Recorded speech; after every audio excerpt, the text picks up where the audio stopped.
Hello दोस्तों, मेरा नाम है कनिष्क सिंह और आज हम कंटिन्यू करने जा रहे हैं अपना topic what is democracy, why democracy. इसका सब टॉपिक जो हम पढ़ेंगे वो है मेरिट्स ऑफ डेमोक्रेसी।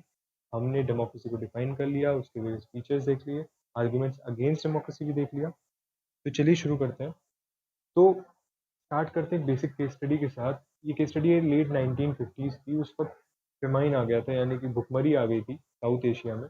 यहाँ की सारी लगभग लगभग काफ़ी कंट्रीज को इसने अफेक्ट किया था। तो दो कंट्री को हम देखते हैं, चाइना और इंडिया। इन्हें ही क्यों, क्योंकि दोनों ने लगभग एक टाइम पे इंडिपेंडेंस गेन की थी। दोनों की इकोनॉमी लगभग लगभग उस वक्त सेम थी। ठीक है, पर इससे इफेक्ट क्या हुआ वो हम देखते हैं। जो चाइना थी वहां पे जो रिपोर्ट की गई 3 करोड़ से भी ज्यादा casualties, whereas India had no major casualties. Right, उस वक्त इंडिया में इतनी हद तक मौतें नहीं हुई जितनी चाइना में हुई। ठीक है, और दोनों कंट्रीज में डिफरेंस कहाँ था? डिफरेंस था वहाँ की फॉर्म ऑफ गवर्नमेंट में। जहाँ पे इंडिया में डेमोक्रेसी थी, वेयर चाइना में एक कम्युनिस्ट पार्टी का रूल था, या कह लें autocratic government type of government थी। ठीक है, और इकोनॉमिस्ट ये भी कहते हैं कि आज तक कभी भी इंडिपेंडेंट डेमोक्रेसी में फेमाइन इस हद तक नहीं आई, इतने लार्ज बड़े स्केल पे कभी नहीं आई है। ठीक है, तो क्या इफ चाइना टू, हम ये कह सकते हैं कि if China too had a multi party election, यानी कि चाइना में मल्टी पार्टी इलेक्शन होते, वहां पे अपोजिशन पार्टी होती एंड फ्री प्रेस होती वहां पे क्रिटिसाइज करने के लिए गवर्नमेंट के स्टेप्स को, तो वहां पे इतने लोग ना मरते। मेन कारण यही था कि वहां की जो गवर्नमेंट थी वो अकाउंटेबल नहीं थी। वहां की गवर्नमेंट को फर्क नहीं पड़ता था कि लोग मर रहे हैं या नहीं मर रहे हैं। क्यों? क्योंकि वो तो पावर में रहती ही, वो वहां पे रूल करती, वहां पे कोई प्रेस नहीं था जो कि क्रिटिसाइज कर सकता गवर्नमेंट को, उसके स्टेप्स को। पर वेरएज इंडिया में अगर हम ये बात देखें तो ऐसा नहीं है। इंडिया में अगर कुछ गलत होता और गवर्नमेंट ने सही स्टेप्स ना लिए होते तो उसे अकाउंटेबल ठहराया था, उसे उस वक्त जिम्मेदार ठहराया जाता। ठीक है, तो इसीलिए इंडिया में ऐसा कुछ नहीं हुआ, यानी कि एक बहुत ही कह लें डेमोक्रेटिक कंट्री में ऐसा कुछ नहीं देखा गया आज तक, वेरएज चाइना में ये देखा गया। ठीक है, आगे बढ़ते हैं। तो दोस्तों और भी मेरिट्स हैं, उसके बारे में डिस्कस करते हैं। जैसे हमने पहले देखा कि एक democratic government is better because it is more accountable form of government, यानी कि अकाउंटेबिलिटी डेमोक्रेसी में एक फैक्टर है जो कि इसका मेरिट की तरह काम करती है। ठीक है, और मेरिट्स देखते हैं। तो पहला पॉइंट अगर देखें तो कंसल्टेशन एंड डिस्कशन।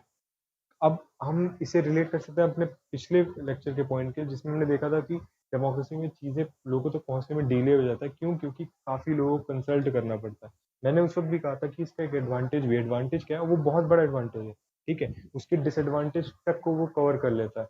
ऐसा क्या है? Consultation and discussion. इससे क्या होता है कि किसी भी एक चीज को जो कोई भी गवर्नमेंट लाती है तो उसके प्रोज एंड कॉन्स तो होंगे ही होंगे। ठीक है, इससे हुआ क्या, अगर हम जितना ज्यादा उस पर डिबेट करेंगे, जितना ज्यादा उस पर बात करेंगे, तो उसकी जो नेगेटिव पॉइंट्स है, फ्लॉज जो है उसके, उसे हम निकाल सकते हैं, ताकि लोगों तक जो पहुंचे वो काफी फिल्टर होके सही सही मेजर से वो पहुंचे। ठीक है, लोगों पे इस पर कोई बहुत डिसएडवांटेज ना मिले लोगों को इसका। ठीक है, इससे क्या होता है कि नो रैश और रिस्पॉन्सिबल डिसीजन, जल्दीबाजी में हड़बड़ तड़बड़ में कोई गलत डिसीजन नहीं लिया जाता जिससे हमें बाद में इसका पछतावा हो कि ऐसा नहीं करना चाहिए था। तो एकदम आराम से चीजें होती हैं पर सही होती हैं। ठीक है, ये एक एक मेरिट है इस डेमोक्रेसी का। दूसरा देखते हैं, democracy provides a method to deal with differences and conflicts. Differences and conflicts यानी कि जब लोग तरह तरह के कम्युनिटी के, तरह तरह के रिलीजियन के, तरह तरह के अलग अलग सोशल सेक्टर्स के लोग, जब जहाँ सेक्टर के अलग अलग इकोनॉमिक सेक्टर के लोग जब जब रहेंगे एक साथ, तो लोगों में डिफरेंसेस और कॉन्फ्लिक्ट्स तो आएंगे। ठीक है, तो इसके दो तरीके सॉल्व करने के, या तो हम उन्हें लड़ने पे छोड़ दें और कह दें कि हाँ ठीक है, जो जीते उसी की हम मानेंगे। ठीक है, ये एक तरीका है। दूसरा तरीका ये है कि हम बैठ के इस पे डिबेट करें, इस पे बात करें कि हाँ ठीक है, कौन सही है कौन गलत है। तो डेमोक्रेसी यही है। डेमोक्रेसी कहती है nobody is a permanent winner and nobody is a permanent loser. कोई भी हर बार नहीं जीतेगा और कोई भी हर बार नहीं हारेगा। ठीक है, तो ये एक बहुत ही बड़ा एडवांटेज है डेमोक्रेसी का, कि लोग यहाँ पे एक साथ रह सकते हैं। और इंडिया में खासकर इसका बहुत ज़्यादा ज़रूरत है, क्योंकि इंडिया में सबसे ज़्यादा डाइवर्सिटी है। डाइवर्सिटी हर सेक्टर में, डाइवर्सिटी इंडिया में आपको मिलेगी। तो वहाँ पे डेमोक्रेसी के अलावा कोई और नॉन डेमोक्रेटिक गवर्नमेंट को हम इमेजिन भी नहीं कर सकते हैं। ठीक है, तीसरा point, political equality and respect for right. अब होता है ये क्या है कि यहाँ पे लोगों की राइट्स की रिस्पेक्ट की जाती है। ठीक है, और इससे क्या होता है कि लोग it enhances the dignity of citizen. लोगों की जो डिग्निटी है उसको बढ़ावा मिलता है। यहाँ पे एक पॉलिसी है पीपल फर्स्ट पॉलिसी, यानी कि लोगों के हित में जो काम होगा पहले वो होगा, किसी एक पर्टिकुलर इंडिविजुअल के लिए नहीं। जो चीज़ लोगों के लिए सही है, लोगों के इंटरेस्ट के लिए सही है, वही लाई जाएगी। ठीक है, और लोगों के राइट का भी रिस्पेक्ट हो रहा है, तो वो एक और एडवांटेज है इस चीज़ का।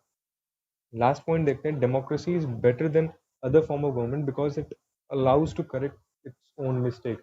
यानी हमने देखा है कि डेमोक्रेसी कोई मैजिकल सोल्यूशन नहीं है, मिस्टेक्स होती हैं, डेमोक्रेसी में भी होती हैं, पर डेमोक्रेसी एक मौका देता है अपनी मिस्टेक सुधारने का।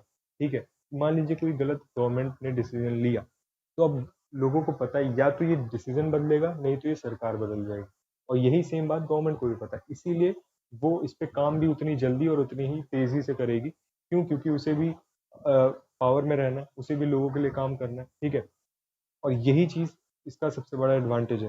तो ओवरऑल देखें तो डेमोक्रेसी में जहाँ पे क्वालिटी डिसीजन लिया जा रहा है, जहाँ पे सही निर्णय हमें हमेशा लिए जा रहे हैं, ठीक है, तरह तरह के लोग एक साथ रह पा रहे हैं, ठीक है, गवर्नमेंट को एक मौका भी मिल रहा है यहाँ पे एक अपने गलतियों को सुधारने का, और साथ ही साथ लोगों की डिग्निटी भी मेंटेन है, यानी कि हम हमेशा लोगों की राइट्स की रिस्पेक्ट भी कर रहे हैं। तो इससे बढ़िया कोई कोई और फॉर्म ऑफ गवर्नमेंट हो ही नहीं सकता। तो इससे हम कह सकते हैं, हमने पिछले लेक्चर में जो सवाल एक पूछा था कि क्या डेमोक्रेसी बेस्ट सोल्यूशन है, बेस्ट सोल्यूशन है, तो हाँ, democracy is not the magical solution, but yeah it is the best solution amongst the other option which are present to us right now. ठीक है, तो इसी के साथ हम इस पूरे सेगमेंट को खत्म करते हैं। मिलते हैं अगले अगले टॉपिक के साथ, तब तक के लिए टेक केयर, गुड बाय।